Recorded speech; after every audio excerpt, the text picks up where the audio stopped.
Well, November seems a long way off, but campaigns for the midterm elections are already well underway. The GOP is looking to take advantage of the botched rollout of Obamacare and the president's low approval ratings to try to win enough seats from the Democrats to take back the Senate. Democrats have 21 Senate spots open, 7 seats in states that Mitt Romney actually carried in 2012. The GOP, 15, only one of them in a state carried by President Obama in 2012. So it looks like advantage goes to the Republicans here. Can they take back control of the Senate? Joining me now to talk about that possibility, South Dakota Senator John Thune. He's a member of the Senate Finance Committee and chairman of the Senate Republican Conference, which makes him the number 3 Republican in the U.S. Senate. Senator Thune, it's good of you to be with us today. Good afternoon, John. Having heard the president's State of the Union address last night, are you optimistic or pessimistic about what it means for your party's chances come November? John, I thought what was ironic about the president's speech last night is that it was 45 minutes into it before he even mentioned his signature law, ObamaCare. And when he did, he didn't talk at all about the pain that he's causing millions of Americans across this country.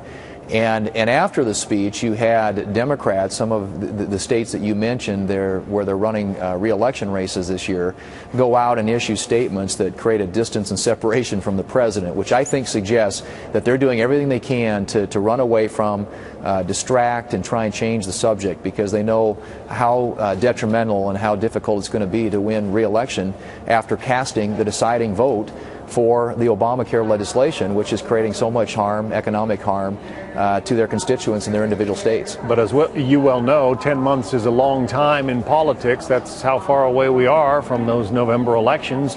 Things could turn around for Obamacare and for Democratic fortunes. You know, that's possible, and of course, you know, we obviously would love to see the president come to us and want to work with us on some things that we think would improve the economy, create jobs, and just the overall state of the economy, which I think people are very skeptical about right now. But my sense is that a lot of these things are starting to get baked into the environment and the landscape for this election. I think that the Obamacare story only gets worse for Democrats here in Washington. I think you're going to see more canceled coverage, more premium increases, more out-of-pocket costs for people in this country in the form of higher co-pays and deductibles, and fewer choices when it comes to doctors. That's not going to change. And I think as more and more Americans feel the impact of this, they're going to be asking their senator, why did you cast the deciding vote for something that is causing this kind of economic harm to so many families around the country?